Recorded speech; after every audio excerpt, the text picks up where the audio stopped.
할렐루야. 하나님께 예배하는 여러분에게 하나님의 은혜와 평강이 함께 하시기를 주님의 이름으로 축복합니다. 자, 오늘은 물세례와 성령 세례라고 하는 제목으로 하나님의 말씀을 전하겠습니다.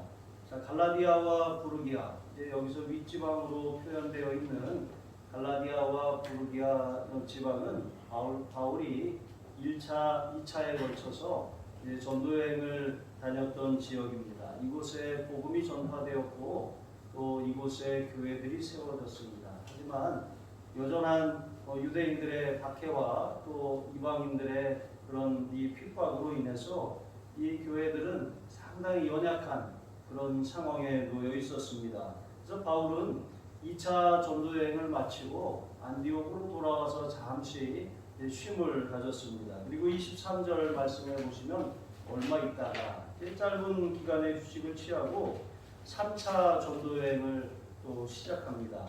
그런데 이 3차 전도여행에서는 새로운 개척지로 간 것이 아니라 이전에 이 전도했던 또 교회를 세웠던 그곳을 먼저 돌아보며 또 이 교회들을 또 제자들을 굳건하게 했던 것을 볼 수가 있습니다. 자, 이렇게 바울은 복음을 전파했을 뿐만 아니라 그 복음을 받은 사람들이 제자들과 또 교회 공동체가 믿음으로 잘 세워질 수 있도록 적극적으로 양육한 것을 볼 수가 있습니다. 여러분, 우리 부모가 자녀들을 낳은 다음에 이 자녀들을 독립하기까지 잘 돌보고 기르고 양육하지 않습니까? 이것처럼 우리가 영혼을 건지고 전도하는 일에도 동일한 원리가 적용됩니다. 우리가 전도해놓고 돌보지 않는다면 낳아놓고 그냥 방치하는 것과 같아요. 아직 이제 태어난 지 얼마 안 된 사람들은 많은 사랑의 손길과 수고가 이제 필요한 것이죠. 바울은 이렇게 성도들이 굳건하게 성장할 수 있도록 그 돌봄과 또 관심을 놓지 않았습니다. 오늘 말씀을 통해서 이제 하나님께서 어떻게 교회들을 세워가며 또 복음을 받아들인 사람들을 얼마나 어떻게 힘있게 하는지 살피며 은혜를 나누겠습니다. 첫 번째로 성령의 나타나심과 능력이 이제 필요합니다. 24절에 보시면 누가는 바울의 3차 전도 여행을 이제 소개하면서 가장 먼저 아볼로라고 하는 한 사람을 소개하고 있습니다. 이렇게 바울의 전도 여행 가운데 각 거점, 각 도시마다 가장 중요한 일이 무엇이었습니까? 그것은 사람을 세우고 또 사람을 이제 지도자로 그렇게 임명하는 그런 일이었습니다. 사람이 길러지고 세워지는 것이 정말 중요합니다. 우리 하늘사랑교회도 이제 저도 어제 우리 권사님하고도 대화를 했지만 이제 기도하면서 많은 고민을 했습니다. 우리 교회에 이제 반주자도 그렇고 여러 이제 찬양단도 그렇고 그냥 있는 사람들을 그냥 소비하는 그런 모습이 아니라 잘 길러내야 되겠다 이런 생각을 하게 되었습니다. 그래서 이 실력이 더 나아지도록 드럼도 기타도 또 보컬도 또 여러 가지 이제 키보드도 이런 사람들을 교회에서 투자를 해서라도 길러내야 되겠다. 그러지 않으면 우리 교회에 미래가 없겠다 이런 생각을 했습니다. 그래서 올해는 그걸 좀 실천해 보려고 해요. 그래서 우리 자녀를 좀 반주자로 키우고 싶다. 또 찬양단 이제 1부, 2부 예배가 되었는데 이제 3부 예배도 또 만들 것 아니겠습니까? 그러면 이제 많은 반주자들도 필요하고 또 유리도도 필요하고 싱어도 필요하고 기타도 또 연주할 수 있어야 되는 것 아니겠습니까? 우리 자녀들 다른 데서 이렇게 데려다가 쓰는 것이 아니라 우리 자녀들이 그렇게 길러졌으면 좋겠습니다. 교회에서 반을 또 지원하고 또 아무것도 안 내고 그냥 하면 그렇게 열심히 안 하더라고요. 또 본인도 반을 내고 그렇게 하면 실력도 쌓고 또 하나님께 쓰임도 받고 얼마나 귀한 일입니까? 이처럼 사람을 세우는 일이 정말로 중요합니다. 아볼로라고 하는 사람을 이제 누가가 사도행전 누가가 썼습니다. 이제 사도행전을 특별히 이 3차 전도여행을 소개하면서 아볼로라고 하는 사람에 대해서 전합니다. 이 아볼로라고 하는 사람은 알렉산드리아 출신 유대인이라고 말하고 있죠. 이 알렉산드리아는 로마 제국에서 두 번째로 큰 도시이고 학문의 중심지라고 할 수 있습니다. 그곳에 많은 학자들이 배출되었는데 이 아볼로라고 하는 사람도 그가 이제 언변이 뛰어난 사람이라고 소개하고 있는 것처럼 그는 이제 그 헬라 철학과 또 수사학에 아주 능한 그런 사람이었습니다. 뿐만 아니라 그는 유대인이라 그랬어요. 유대인들은 어려서부터 율법을 배웁니다. 성경에 능통하도록 하나님의 말씀을 그렇게 아주 철저하게 기초부터 훈련을 받은 그런 사람이라고 할 수 있습니다. 이런 정도면 아주 좋은 배경을 가지고 있어서 교회의 지도자로 세우기에 아주 부족함이 없는 그런 사람이라고 할 수가 있습니다. 자, 25절 말씀에 보면 그런데 아볼로는 이제 세례 요한의 제자로부터 아마 이제 그가 이 복음을 듣고서 에베소에 와서 이제 복음을 전하는 그런 사람으로 그렇게 된 것으로 학자들이 추정하고 있습니다. 자, 그런데 이 사람이 예수에 관해서 알고 있어요. 예수님이 메시아라고 하는 사실, 하나님이 보내신 기름 부은 자, 하나님이 보내신 그리스도라고 하는 사실을 정확하게 알고 있습니다. 하지만 그는 예수님이 메시아라고 하는 사실은 알고 그 예수님께서 이 땅에 오셔서 고난당하시고 죽으시고 부활하셨다가 또 승천하시고 또 약속하신 성령을 보내주신 분이라고 하는 사실에 대해서는 완벽하게 이해를 하고 있지 못했어요. 그러니까 예수님이 메시아라고 하는 사실만 알고 있었던 것입니다. 자, 이렇게 그는 예수님에 대해서 지식적으로 알고 예수님에 대해서 사람들에게 소개하고 전했지만 사실 복음에 대한 정확한 이해가 없었던 것입니다. 여러분, 이 복음에 대한 이해를 갖고 있는 것이 정말 중요합니다. 예수님이 누구시고 예수님이 어떤 일을 하셨고 또 예수님이 하신 일이 나에게 어떤 그런 능력과 어떤 그런 결과와 열매들이 있는지 그것을 우리가 깨달아야 하는 것입니다.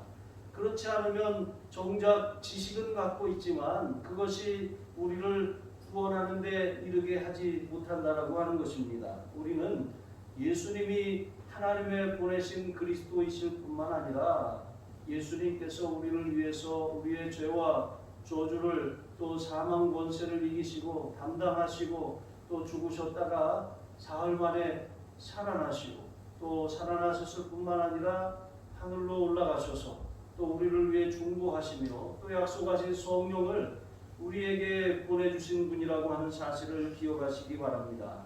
여러분, 현대 생명공학이 유전자 지도를 아주 정확하게 그렇게 해독하고 생명을 복제하는 그런 수준에까지 이르렀습니다.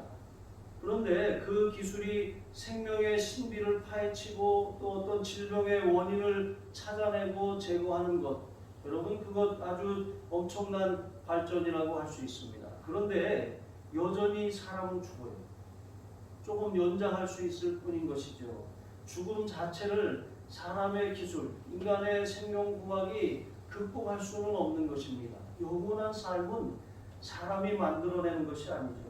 사망 권세를 이기신 분은 오직 예수 그리스도뿐임을 믿으시기 바랍니다. 성경에 대한 풍부한 지식이 있고 또 성경이 가리키는 예수 그리스도를 우리가 어떤 지식적으로 알고 있을지라도 그 예수님을 인격적으로 만나지 않는다면 아무런 구원의 그런 하등 그런 영향을 줄 수 없다는 것을 여러분 깨달으시기 바랍니다. 우리가 하나님께서 우리의 삶에 정말 행하시는 이 구원은 성령의 나타남과 능력으로 되어지는 거예요.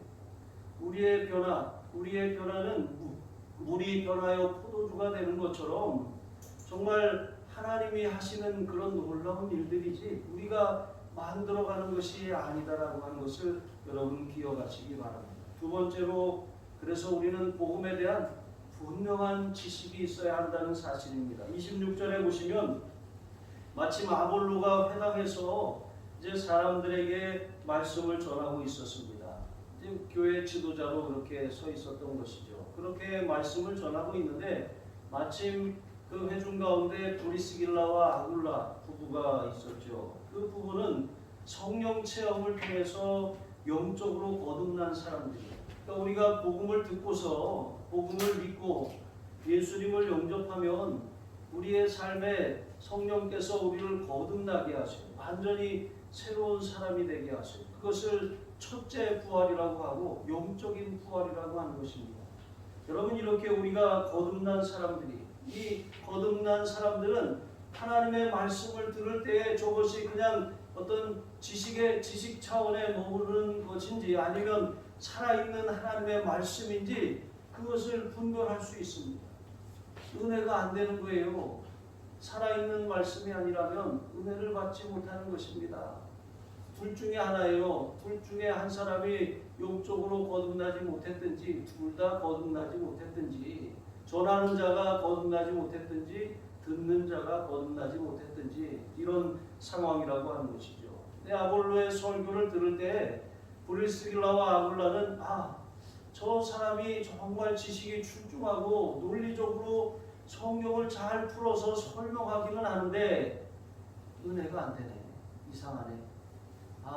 저 사람은 아직 성령에 대해서 알지 못하는 것 같은 것이죠.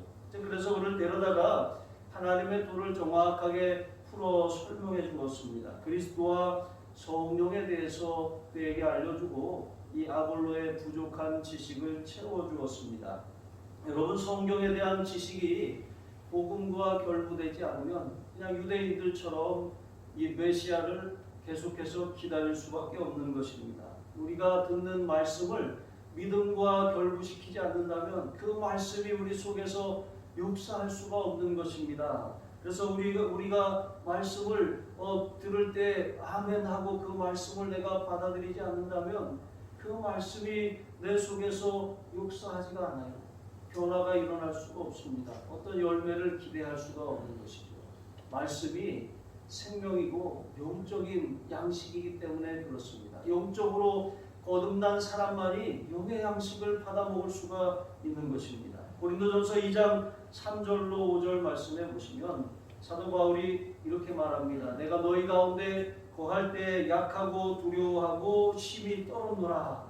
이 고린도 교회에 보낸 편지에 바울이 한 말이에요. 그러니까 바울의 심정이 이와 같았다는 거예요. 그가 자신이 뛰어나서 지도자로 서 있는 것이 아니라 스스로 생각하기에도 약하고 부족하고 아주 심히 떨 정도로 그렇게 정말 이 사람으로 치면은 그렇게 이 보잘것없는 사람이라고 하는 것이죠. 그런데 내 말과 내 전도함이 설득력 있는 지혜의 말로 하지 않았다 그랬습니다. 바울은 이렇게 말하고 있지만 사실 최고의 학문을 배운 사람입니다.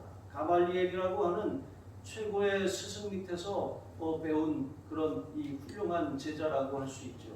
여러분, 그런 사람이 자신의 말과 전도함이 설득력 있는 지혜의 말로 하지 않았다 그랬습니다. 오직 성령의 나타나심과 능력으로 했다 그랬습니다.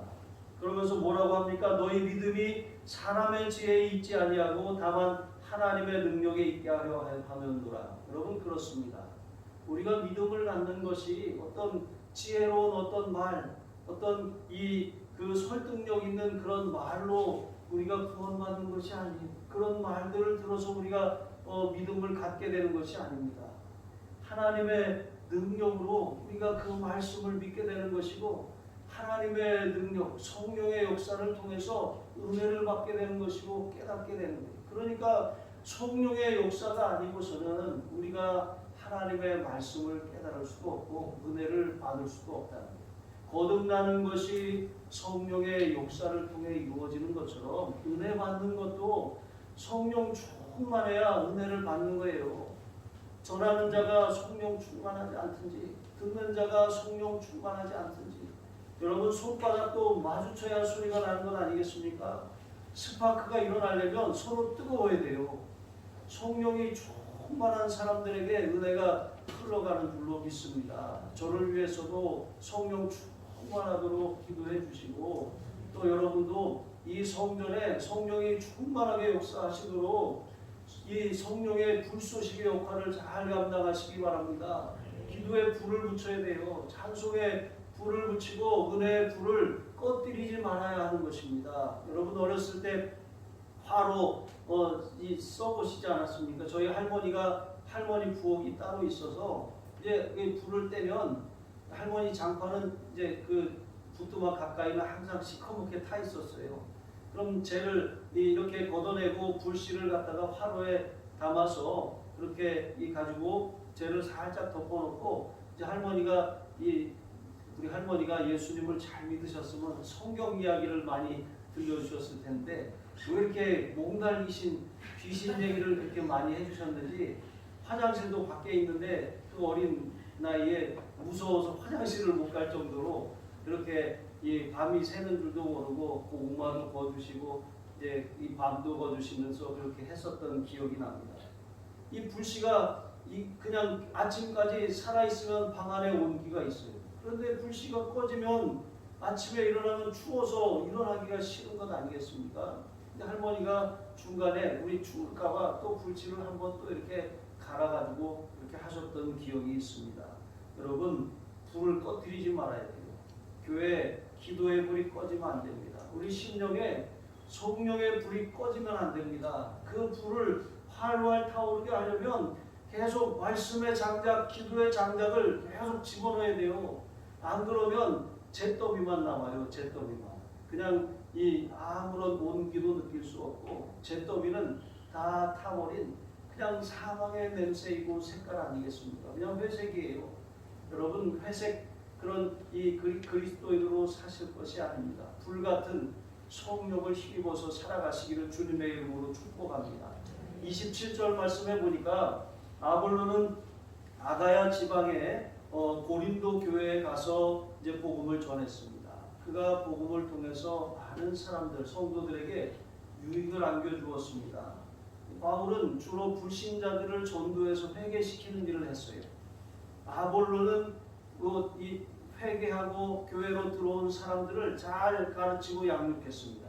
이 역할 분담이 아주 잘 돼 있었던 것이죠. 그래서 고린도전서 3장 6절 말씀에 보시면 이제 바울이 이렇게 말해요. 나는 심었고 아볼로는 물을 주었으되 하나님은 자라게 하셨나니.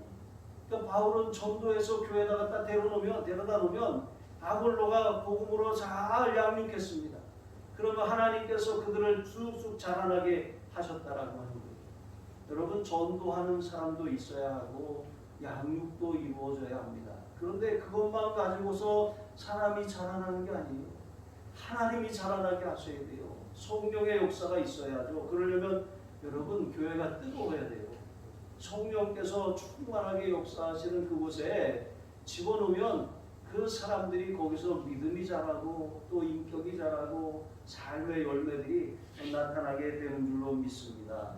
여러분 이와 같은 삶을 살아야 한다는 것이죠. 28절에 보시면 아볼로는 이제 예수께서 메시아일 뿐만 아니라 이제 그리스도께서 무엇을 하셨는지 성경으로서 힘있게 그렇게 증언하는 자가 되었어요. 많은 사람들을 이렇게 하나님 앞에 돌아오게 하고 심지어 그를 대적하는 유대인들을 이 하나님의 말씀의 권위로 그렇게 이기지 않았습니까? 여러분 우리의 삶이 이와 같아야 할 줄로 믿습니다. 성령으로 능력으로 충만하시기를 주님의 이름으로 축복합니다. 그리고 또한 우리는 물 세례와 성령 세례를 함께 받아야 돼요. 우리가 이제 지난 성탄절에 세례식을 해야 되는데 세례식을 못했어요. 코로나 때문에.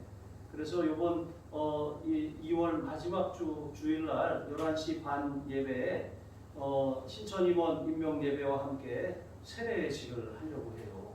여러분 그때 하는 세례식은 물 세례를 주는 것입니다. 물 세례. 내가 성부와 성자와 성령의 이름으로 세례를 주노라 하고 이렇게 물을 가지고 세례를 베풀 것입니다. 그런데 이 물 세례가 중요한 것이지만 물 세례는 우리의 죄를 자복하고 버리는 것입니다. 우리의 옛사람을 물 속에 수장시키는 거예요. 우리가 예수님과 함께 십자가에 못 박혀 죽었음을 선언하는 것입니다. 그런 바른 고백과 바른 신앙을 가지고 우리가 세례를 받을 때 그 사람의 심령에 성령께서 들어가시는 거예요. 성령의 내주하심, 성령께서 그 사람을 거듭나게 하시는 것입니다. 그래서 성령으로 세례를 또한 베푸시는 것이죠. 이렇게 물 세례도 중요하지만 성령 세례가 더 중요해요. 어떤 사람은 물 세례를 아직 받지 못했지만 성령 세례를 먼저 받는 사람도 있습니다. 자, 1절에 보시면 바울은 2차 전도여행을 마치고 이제 돌아가다가 배가 잠시 에베소에 정박했습니다. 그 정박한 틈을 이용해서 에베소 지역에 이제 복음을 전했던 거예요. 너무나 짧은 기간, 그러니까 다시 이 지난 이야기를 하는 겁니다. 에베소에 잠깐 정박했을 때 복음을 잠깐 전하고 그리고 떠났습니다. 그 짧은 기간에 그다지 만족할 만한 그런 결실은 없었어요. 하지만 이제 윗지방인 부르기아와 갈라디아 지방을 다녀서 다시 에베소에 와보니까 거기 제자들이 몇이 생겨난 것입니다. 그러니까 그는 잠깐 복음을 전하고 떠났는데 다시 이렇게 돌아와 보니까 제자들이 거기 있었던 거예요. 그래서 바울이 너무 좋잖아요. 자기가 짧은 기간 복음을 전했는데 결실이 조금이라도 있었던 것 때문에 아주 굉장히 흥분되었을 것입니다. 그런데 가만히 보니까 그들이 물 세례는 받았는데 그들 안에 성령이 없는 것을 깨달았습니다. 그래서 2절 보시니까 바울이 그들이 아직 성령 세례를 받지 못했음을 깨닫고 그들에게 이렇게 말했습니다. 너희가 믿을 때 성령을 받았느냐? 여러분 자신에게 한번 물어보시기 바랍니다. 내가 믿을 때 성령을 받았나? 내가 예수님을 그리스도로 주님으로 영접했을 때 내 안에 성령께서 들어오셨다는 그런 확신이 있나? 여러분 이것을 돌아보시기를 바랍니다. 하지만 그들이 뭐라고 대답합니까? 우리는 성령이 계심도 듣지 못했다고 말하는 것이죠. 여러분 그리스도인이라면 성령 체험이 정말 중요합니다. 성령 세례를 받지 못하면 우리 마음은 안 그런데 이게 이 능력 있는 삶을 살 수가 없어요. 그리스도인답게 살지 못하는 것입니다. 여러분 우리가 어떤 모양은 흉내낼 수 있을지 몰라요. 하지만 능력이 없어요. 날마다 우리의 삶에 그런 알고 있는 지식을 가지고 사는 것 같지만 아니에요. 성령의 능력으로 살아가는 것이 바로 예수 믿는 사람의 삶, 신앙생활인 줄로 믿습니다. 예수님의 12제자들을 보세요. 3년 동안 예수님을 따라다니며 예수님의 말씀을 들었습니다. 가르침을 받았어요. 예수님이 행하시는 놀라운 이적들을 보았습니다. 누구보다도 주님이 어떤 분이신지 주님에 대한 정확한 지식이 있었어요. 그런데 예수님께서 승천하시면서 제자들에게 뭐라고 하셨습니까? 예루살렘을 떠나지 말고 아버지의 약속하신 것을 기다려라. 너희가 몇 날이 못되어 성령으로 세례를 받으리라. 이렇게 말씀하시지 않았습니까? 그러면서 사도행전 1장 8절에 오직 성령이 너희에게 임하시면 너희가 권능을 받고 예루살렘과 온 유대와 사마리아와 땅끝까지 이르러 내 증인이 되리라 하시니라 말씀하셨습니다. 여러분 오직 성령입니다. 성령을 받아야 권능을 받아요. 권능을 받아야 땅끝까지 이르러 주님된 삶을 살 수가 있는 것입니다. 성령을 받지 못하면 권능이 없어요. 복음을 전하는데도 능력이 없습니다. 신앙생활하는데도 내 힘으로 힘들게 끌고 가느라 지치는 것입니다. 얼마 갈 수도 없는 것이죠. 그리고 증인된 삶을 살 수도 없다는 것입니다. 성령이 원인이고 원동력입니다. 성령 충만함을 사모하시기를 바랍니다. 자, 비로소 제자들은 마가다락방에 모여서 간절히 성령 주시기를 기도했습니다. 그리고 성령을 받고 난 다음에 그들은 각 나라 방언으로 말하기 시작하고 담대하게 나가서 복음을 전할 수 있었습니다. 성령 받기 전에는 그저 유대인들이 두려워 숨었던 이 나약한 겁쟁이들이었을 뿐입니다. 여러분 우리도 마찬가지입니다. 성령을 받지 못하면 여러분 우리는 그냥 신앙생활의 모양만 가질 수밖에 없어요. 또 성령을 받았지만 성령 충만하지 못한다면 아무런 능력도 권능도 나타나지 않음을 깨달으시기 바랍니다. 여러분 다시 한번 묻겠습니다. 여러분 믿을 때 성령을 받으셨습니까? 아멘. 여러분 받지 못했다고 의심이 든다면 아멘 하시기 바랍니다. 성령께서 저와 여러분 안에 들어가 역사하실 줄로 믿습니다.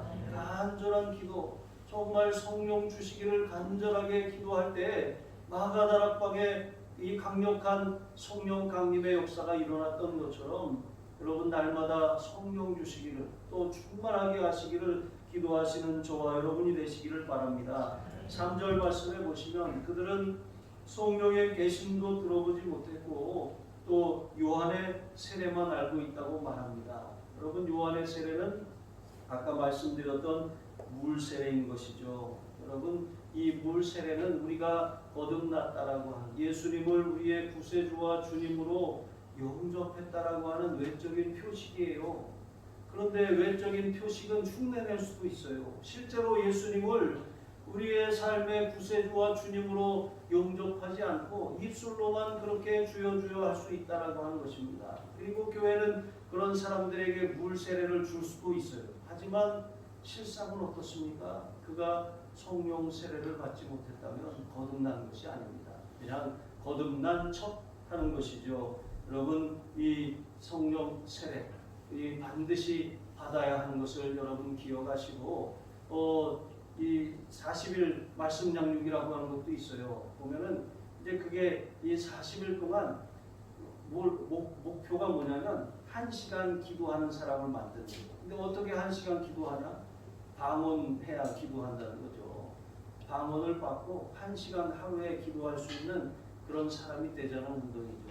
여러분 성경 1년에 1도 도전하시기 바랍니다. 여러분 1년에 한 사람 전도하시기 바랍니다. 365일 동안 한 사람은 전도해야 될 거 아니에요. 한 명을 놓고 기도하고 그 한 명을 보내주시기로 기도하시기 바랍니다. 여러분 한 분이 한 사역이 참여하시기 바랍니다. 그리고 또 이렇게 우리의 삶에 이렇게 성경 일독하고 1인 1사역 참여하고 한 사람 전도하는 그 일을 할 뿐만 아니라 성령 충만하기 위해서 내가 하루에 1시간은 기도하라. 새벽에 못하면 저녁에라도 기도하리라. 아니면 3번 쪼개가서라도 내가 하루에 3번이라도 기도하리라. 1시간을 내가 기도 작정을 하고 보내리라. 이렇게 1111 여러분 우리 신앙을 업그레이드하는 그런 2021년 되길 주님의 이름으로 축복합니다. 여러분 요한은 물세례를 베풀었습니다. 그런데 예수님께서는 요한에 대해서 뭐라고 하셨습니까? 그는 여자가 낳은 자 중에 이보다 큰 사람이 없다 그랬어요.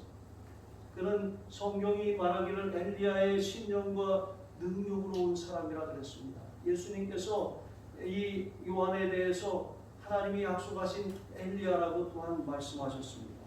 이렇게 위대한 사람인데 이 위대한 사람을 세상 사람들은 뭐라고 부릅니까? 성인이라고 불러요. 성인.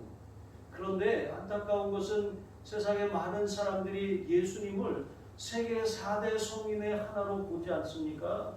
여러분 그런데 아무리 사람들이 인정하는 그런 성인, 위대한 삶을 살았다고 할지라도 결국 세례 요한도 죽었고 다 죽었습니다.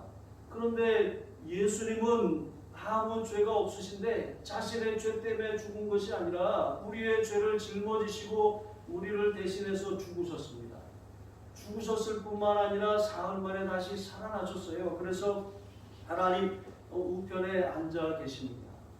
예수님께서는 4대 성인, 위대한 삶을 산 사람 중에 하나가 아니라 예수님은 우리의 구세주이고 구원자이십니다. 세상의 종교들은 올라가는 거예요. 자기의 노력으로 공적, 선행, 도덕 이런 것으로 올라가는 것입니다. 그런데 아무리 올라가지만 자기 힘으로 올라갈 수가 없어요.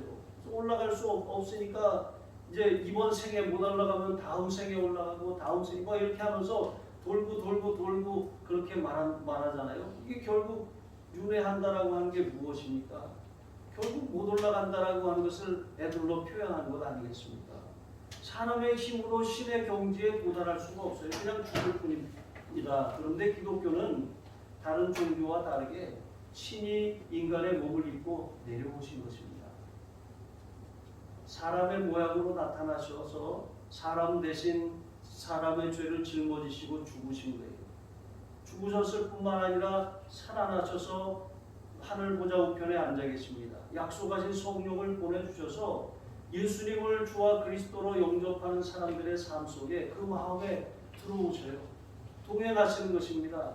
우리의 힘으로 올라갈 수 없는데 주님이 동행하셔서 이제 올라가게 하시는 것입니다. 모든 사람이 죄를 범하였음에 하나님의 영광에 이르지 못하더니, 하지만 예수 믿는 사람, 예수님을 영접한 사람들은 예수님과 함께 이제 천국에 갈 수 있게 된 것입니다.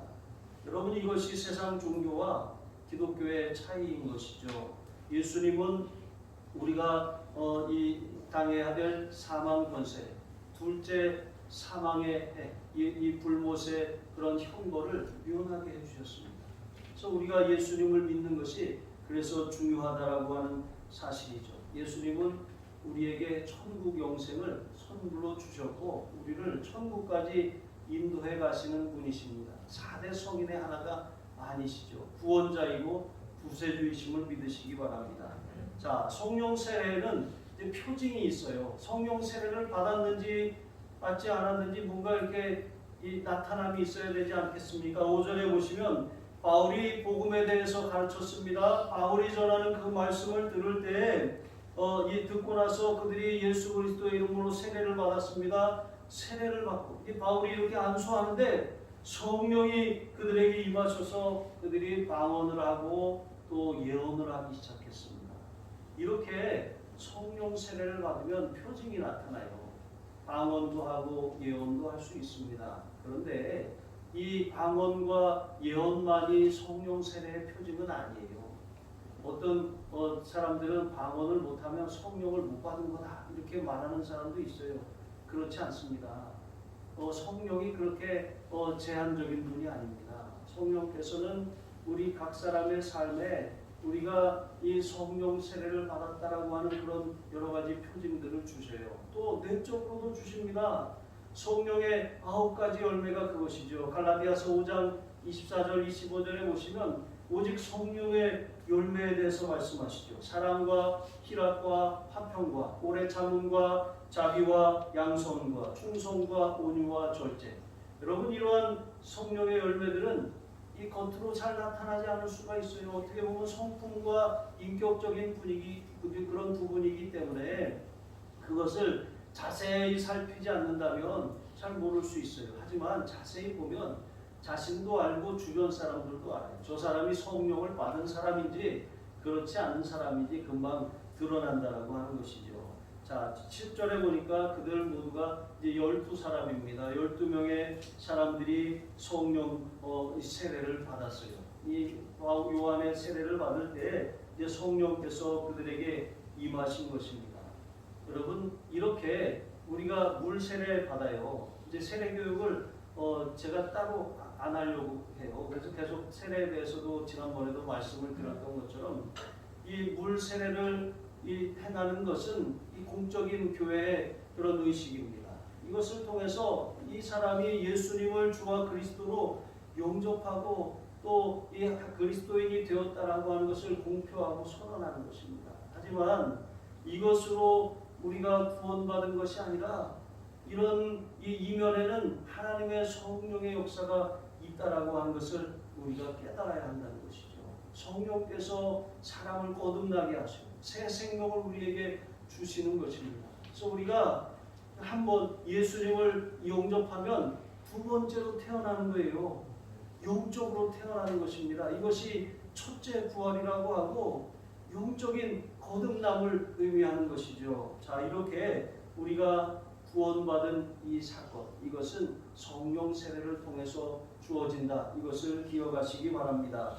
그리스도의 이름으로 성령 세례를 받으면 이제 우리가 그리스도와 더불어 죄된 삶을 청산합니다. 그리고 그리스도께서 부활하신 것처럼 그리스도와 함께 이제 새로운 삶을 살게 되는 것입니다. 여러분, 이러한 과정을 이루시는 분이 성령님이셔요.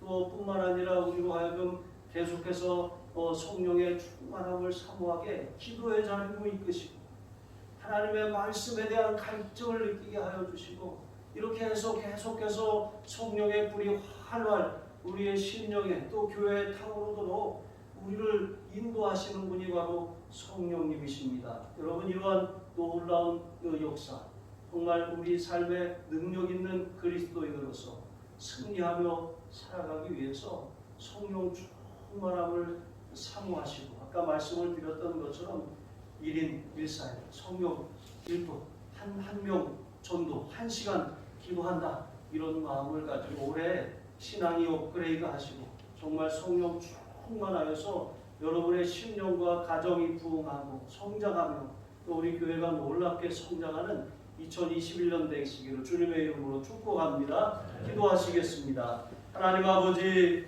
예수 그리스도를 구세주와 주님으로 영접할 때 성령께서 우리 안에 들어오신 줄 믿습니다. 날마다 성령을 힘입어 살도록 성령 충만함을 사모하게 하여 주시옵소서. 성령 충만함을 사모하며 또한 기도할 때 성령의 충만한 기름을 우리의 심령에 넘치도록 부어 주시옵소서. 우리 주 예수 그리스도의 이름으로 기도합니다. 아멘.